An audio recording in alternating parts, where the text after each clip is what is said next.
Bueno, podemos arrancar entonces. Buenas tardes de nuevo a todos. Vamos a estar hablando sobre fuentes de alimentación. Es el tema que habíamos empezado a trabajar en nuestras últimas clases. Como les había contado, es el primero de los componentes de las computadoras que vamos a estar analizando.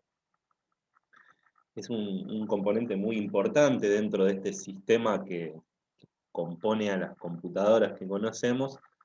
Y como habíamos dicho en clases anteriores, dependiendo del tipo de computadora del que estemos hablando, puede tomar distintas formas.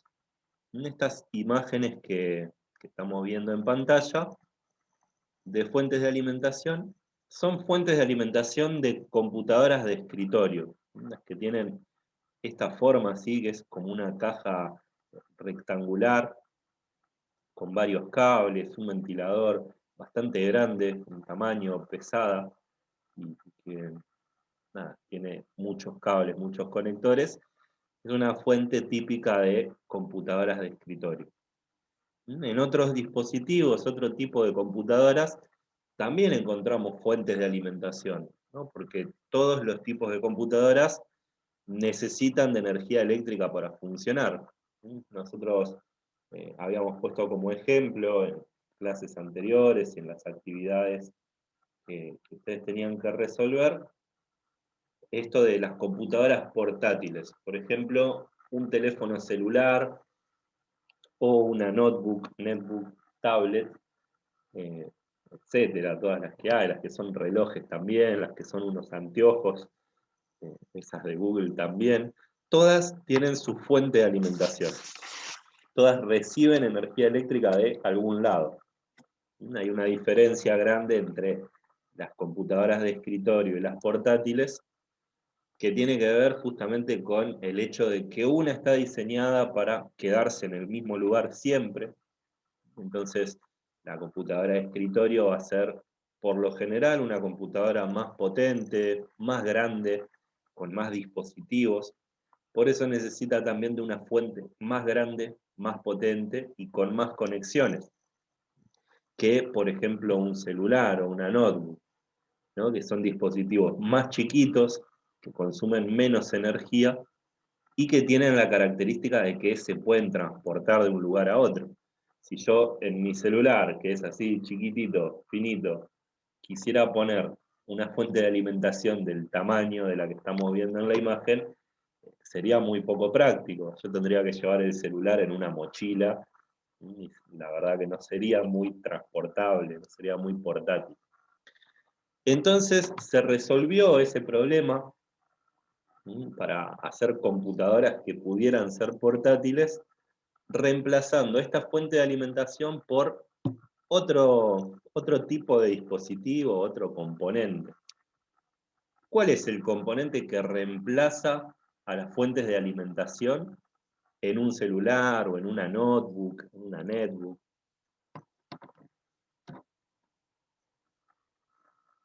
El adaptador, o sea, del cable a la pared. Tenemos eso que vos decís, que sería el cargador, por decirle de la forma que solemos llamarlo, ¿no? Y además de esta parte, del cargador con su cable, tenemos también la batería. Son dos componentes que van a reemplazar a la fuente de alimentación en computadoras portátiles. Tanto los celulares, como las notebooks, como estos relojes, como los anteojitos, que son computadoras también, tienen una batería que acumula energía por cierto periodo de tiempo y alimenta a nuestros dispositivos. No alcanza solo con la batería, porque en algún momento la batería se acaba. Uy, acá me está diciendo que mi conexión a internet es inestable, así que si me llevo a desaparecer es por eso. Viene andando bastante mal internet en mi casa. Bueno, si me dejan de escuchar en algún momento, me trabo o algo, avísenme por favor, que vuelvo a repetir lo que haya dicho. Yo medio trabado, profe. Ando medio trabado. Sí, a ver. Sí. A ver si apago el video, por ahí ando un poco mejor.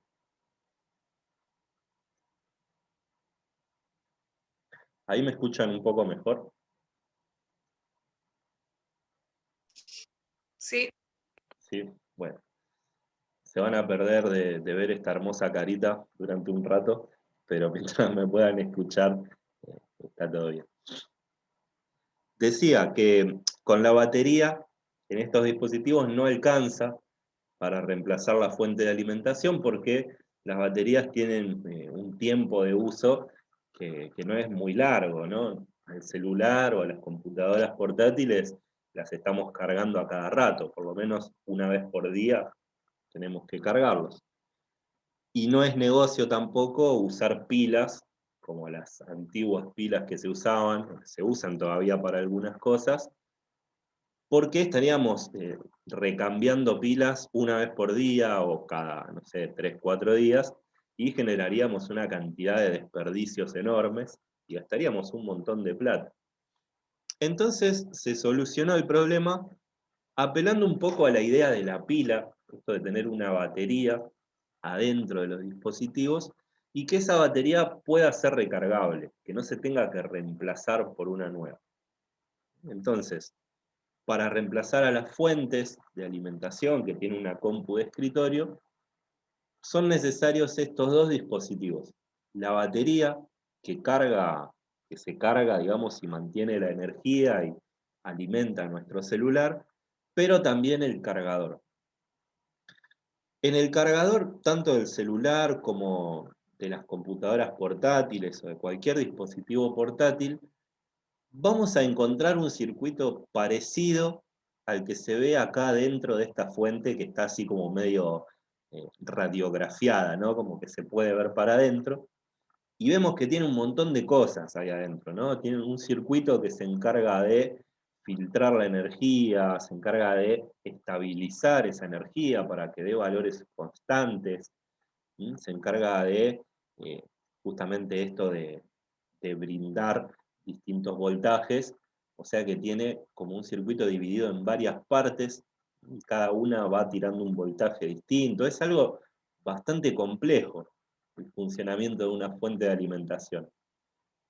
Para los celulares y las computadoras portátiles se logró hacer algo muy parecido, obviamente más chiquito, porque no necesitamos tantas líneas de energía, y se puso en lo que nosotros conocemos ahora como cargadores, tanto en el cargador del celu, ese transformadorcito que va conectado al enchufe, o los cargadores de las computadoras portátiles, ¿no? Que tienen un cable con una cajita de plástico en el medio. Adentro de esos dispositivos vamos a encontrar algo muy parecido a esto. Así que cuando hablemos de fuentes de alimentación, nos podemos estar refiriendo a este tipo, que son las llamadas ATX, que son las clásicas de computadoras de escritorio, o nos podemos estar refiriendo a sus imitaciones, por decirlo de alguna forma, que encontramos en las portátiles, que sería el conjunto batería más cargador. La fuente de alimentación cumple con dos funciones, como ya habíamos dicho. Una es transformar la energía eléctrica de corriente alterna en corriente continua, y la otra es filtrar y bajar los voltajes de 220 voltios a voltajes mucho menores. El voltaje más alto que encontramos adentro de una computadora son 12 voltios. Así que es una bajada importante de tensión de los 220 voltios hacia los 12. Todo esto tiene que ver con cuestiones que ya estuvimos hablando, ¿no? En clases anteriores. Es medio como para entrar en contexto y avanzar con la profundización de este tema. Vamos a estar viendo algunas cosas más puntuales de las fuentes de alimentación que nos van a ayudar en el momento indicado a elegir una buena fuente de alimentación. Vamos a estar viendo a qué cosas le tenemos que prestar atención para conseguir una buena fuente de alimentación y no gastar $1.000.000 en algo que es innecesario, ¿no? ¿Pudieron leer este documento que yo les había compartido? Díganme la verdad, si no lo leyeron no me ofendo. Sí, profe. Muy bien, muy bien. ¿Los demás? ¿Qué onda? La verdad, profe, no. No, Facundo, ¿cómo me vas a decir que no? Justo, No, profe, Ah, todo bien, todo bien. Justo me ibas a decir algo, perdón. justo estaba comiendo y dije, bueno, sigo comiendo y ya está. Está bien, es importante alimentarse. Esa es tu fuente de alimentación. dejó el estudio por la comida, Facundo. ¿Cómo? Dejó el estudio por la comida, Facundo, todo mal. Y bueno, hay que encontrar el equilibrio ahí. No podemos dejar de alimentarnos tampoco. Es algo importante. Yo confío en que se va a poner al día después. Cuando termine la comida, se va a poner al día.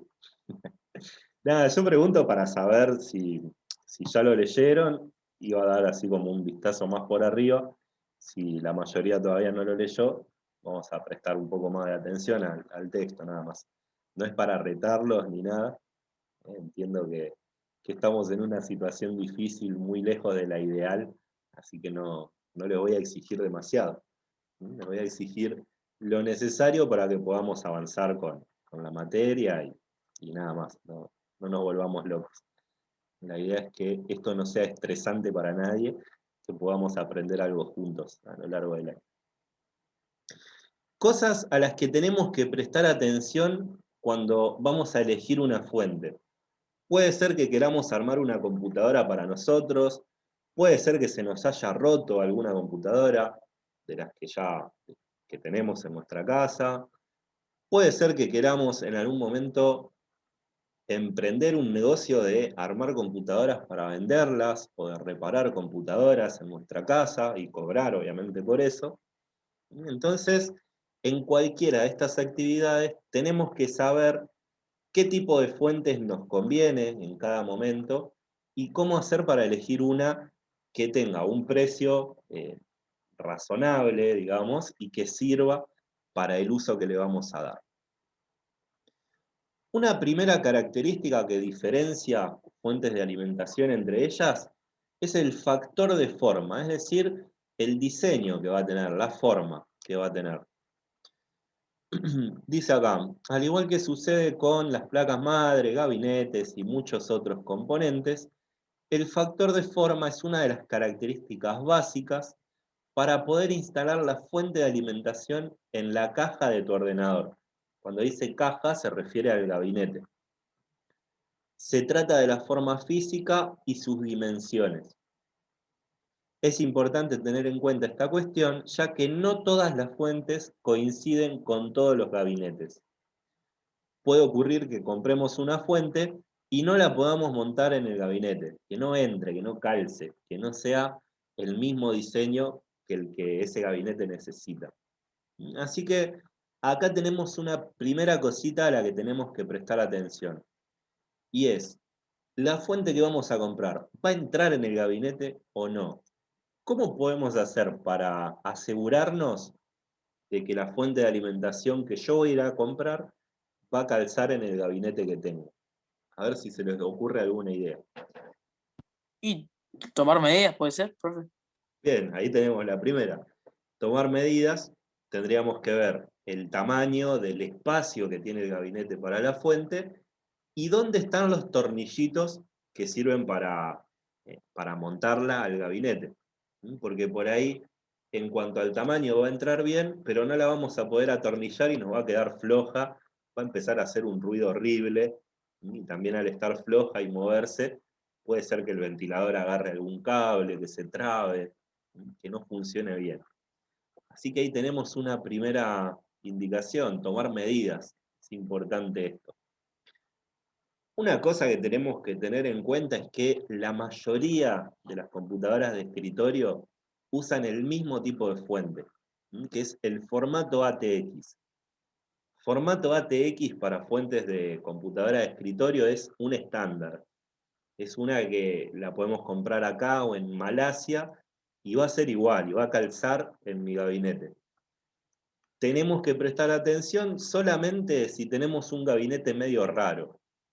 ¿Se acuerdan que vimos algunos tipos de gabinete y vimos, por ejemplo, que había unos que son acostados, que son en forma horizontal? Por lo general, ese tipo de gabinetes lleva una fuente especial, ¿no? Porque están diseñados de forma que son un poco más chiquitos y que todas las partes que tiene adentro es como que calzan medio como un rompecabezas ahí adentro. Entonces la fuente por ahí también va a tener un diseño medio raro. En el caso de otro tipo de gabinete de los chiquitos, esos de las mini computadoras o los Barebone que vimos también en clases pasadas, también hay que buscar un tipo de fuente que es un poco más pequeña, que es esta que menciona acá, SFX, o SFXL, que es un intermedio entre las dos. Si tenemos un gabinete normal, que no tiene nada extraño, que no es horizontal, ni que es chiquito, ni que es un diseño rarísimo de una marca en especial, cualquier fuente ATX va a entrar. Pero antes de ir y comprar una y gastar plata de gusto, nos tenemos que fijar eso. Tenemos que comprobar que efectivamente nuestro gabinete sea normal, digamos, ¿no? Acá dice en el texto, es importante también aclarar que algunos fabricantes de equipos compactos como HP, que es hijo de, no, perdón, Hewlett Packard, tienen sus propias fuentes de alimentación, con factores de forma propios. Como esta foto que se ve acá, que parece la luz de una heladera, pero no, es una fuente de alimentación chiquitita hecha para una compu HP especial. Esto es lo que decía de, antes de tirarnos a gastar la plata, verificar que la fuente que tenemos, que el gabinete que tenemos, perdón, es estándar, es normal. Podemos hacer como dijo el compañero y tomar medidas, medir con una reglita cuánto mide el espacio para poner esa fuente, o lo más fácil también es lo mismo que hacemos cuando vamos a comprar algo que se nos rompió a una ferretería, por ejemplo, llevar el modelo, ir con la fuente que sacamos, que está rota, que no anda más, y decir, mirá, quiero una igual a esta, y listo. Ahí tenemos muy pocas posibilidades de errarle. Segunda cosa a la que hay que prestar atención, la potencia. La potencia que va a tener la fuente de alimentación. Dependiendo del tipo de computadora que tengas en mente, perdón, necesitarás más o menos potencia. La potencia de la fuente de alimentación se expresa en watts.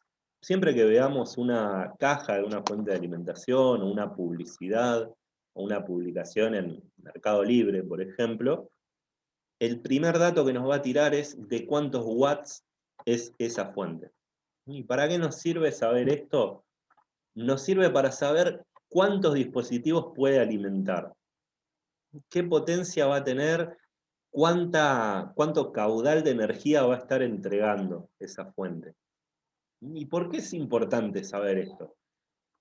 Es importante porque si nosotros vamos a armar una compu súper básica, súper sencilla, nos va a alcanzar con una fuente estándar, una fuente que tenga poca potencia. No vamos a necesitar una fuente súper poderosa. Obviamente, las fuentes que tienen menos potencia salen más baratas.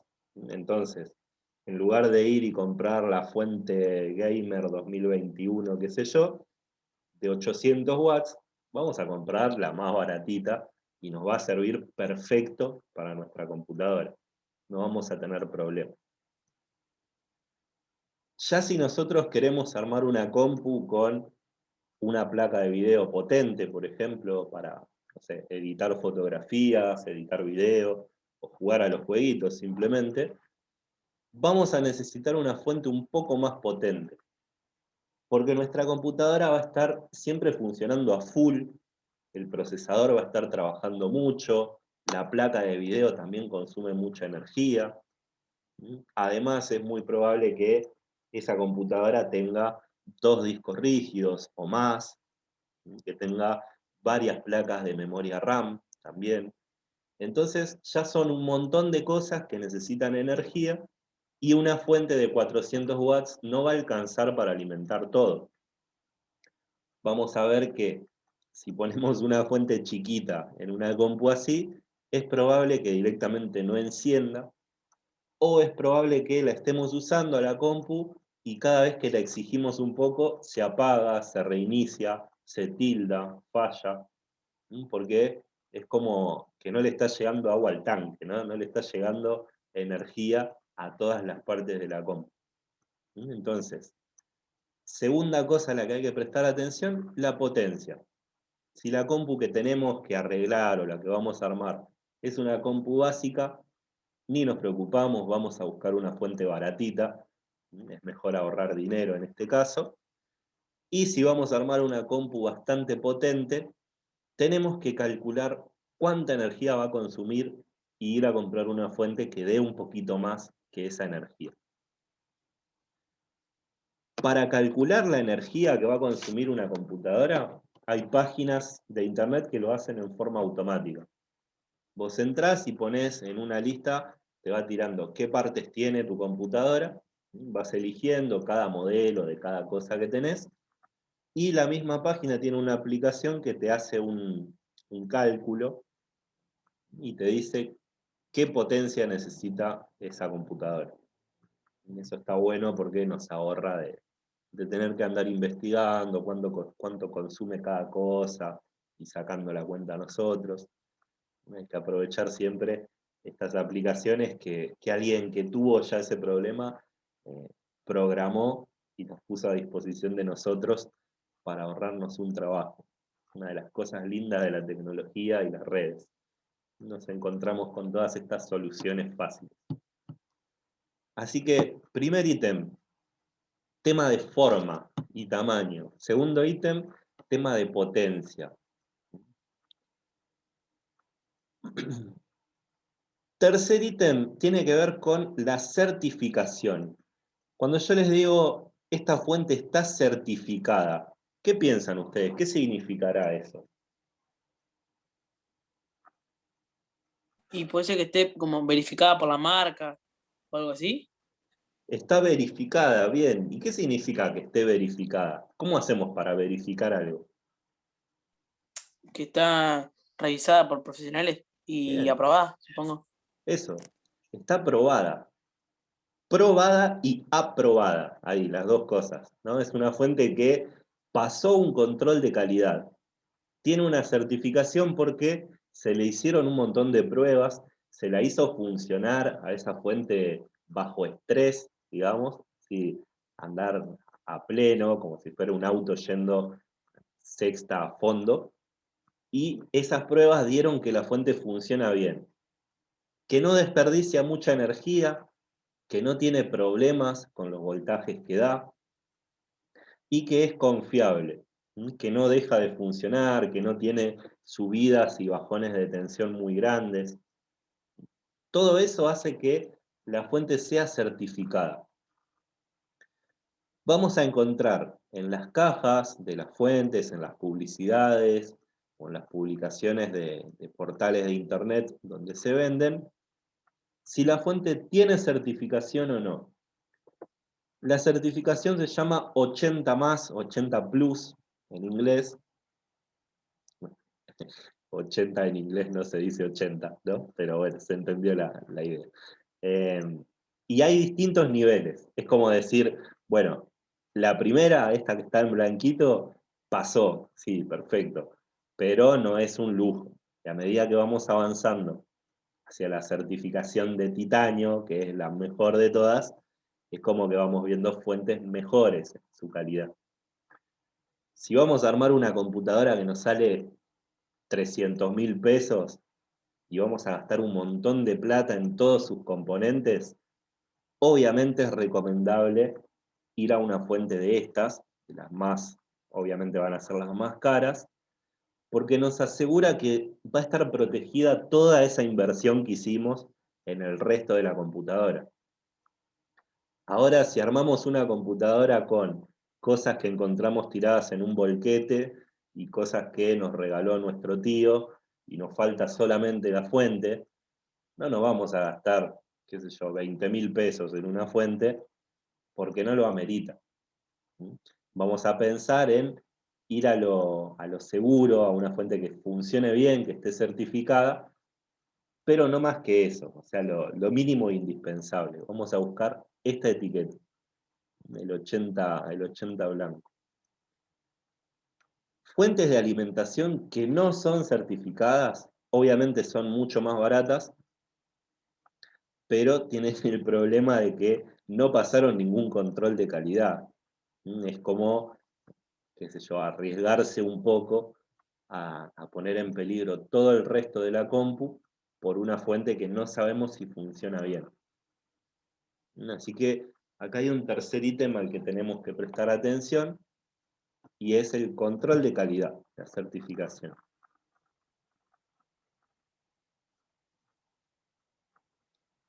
Bueno, se mencionan algunas cosas más acá que hacen a la calidad de la fuente. Uno es todo el circuito, en realidad, habla de sistemas de protección de voltaje, se refiere a los componentes que tiene adentro, si son buenos o no son tan buenos.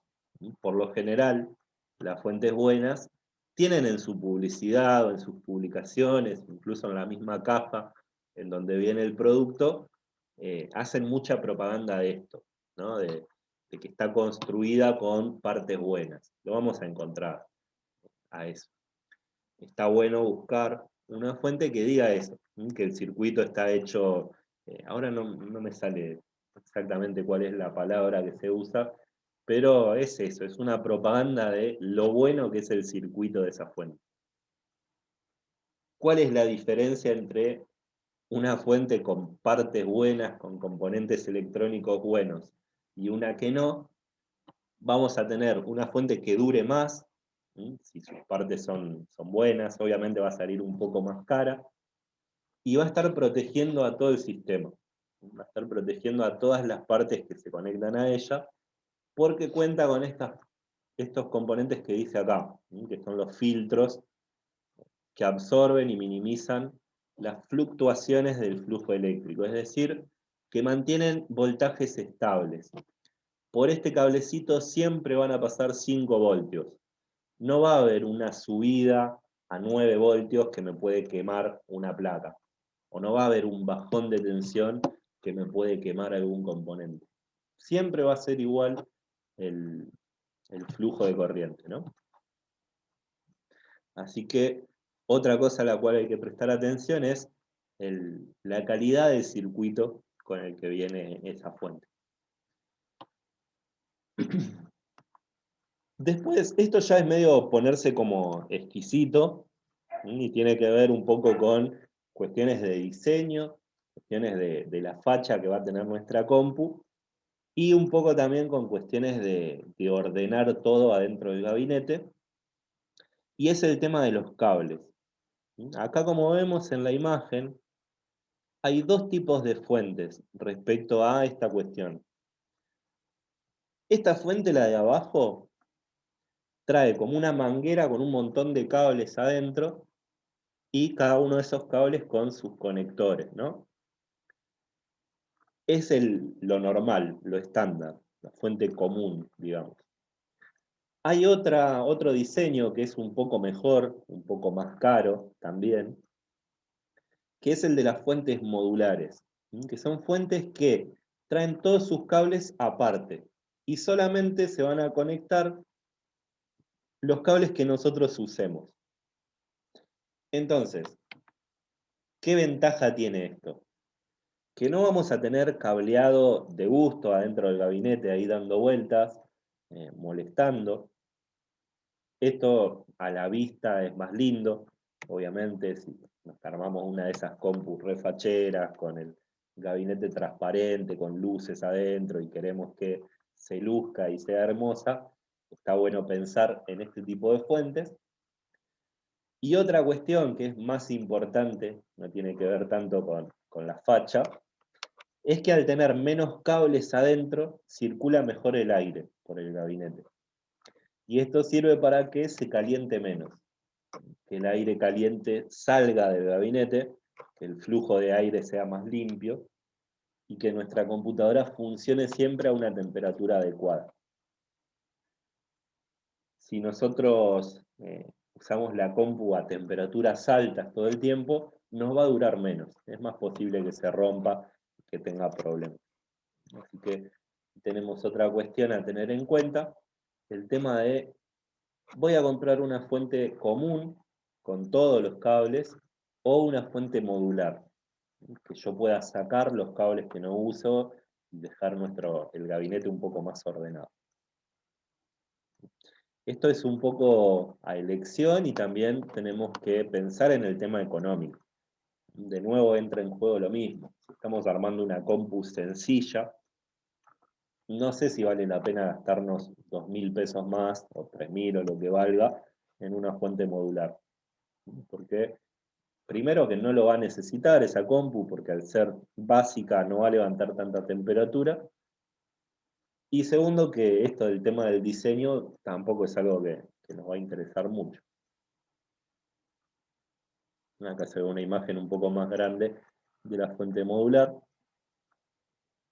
que es la que se pueden poner o sacar los cables que vamos a usar. Bueno, y por último, sistemas de refrigeración. Esto, al igual que en toda la computadora, es importante que la fuente, como dije, se mantenga a una temperatura aceptable, ¿no? Que no nos levante 200 grados la fuente, porque va a explotar primero, se va a prender fuego, y puede llegar a joder alguna otra parte de la compu. Este último ítem por ahí no es tan importante, no es tanto para tener en cuenta, porque bueno, a no ser que armemos una compu para minar bitcoins o para estudiar el espacio desde la NASA, no se va a calentar tanto la fuente.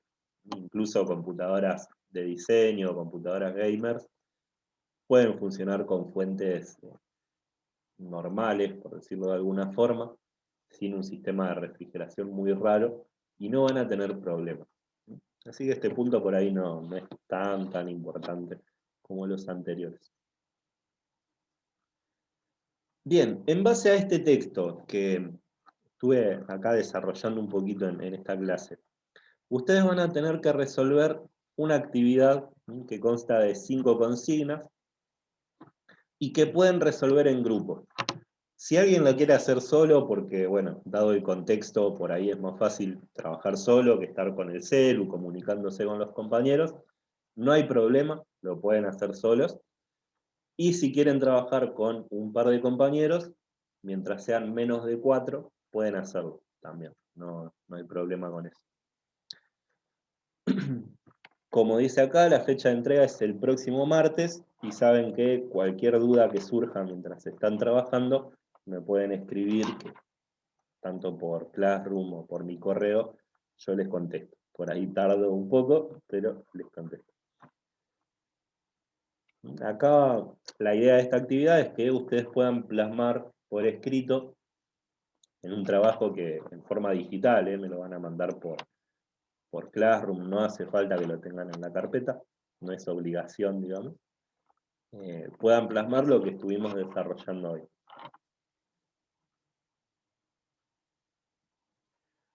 Bueno, hasta acá entonces la explicación de lo que es la actividad que ustedes tienen que resolver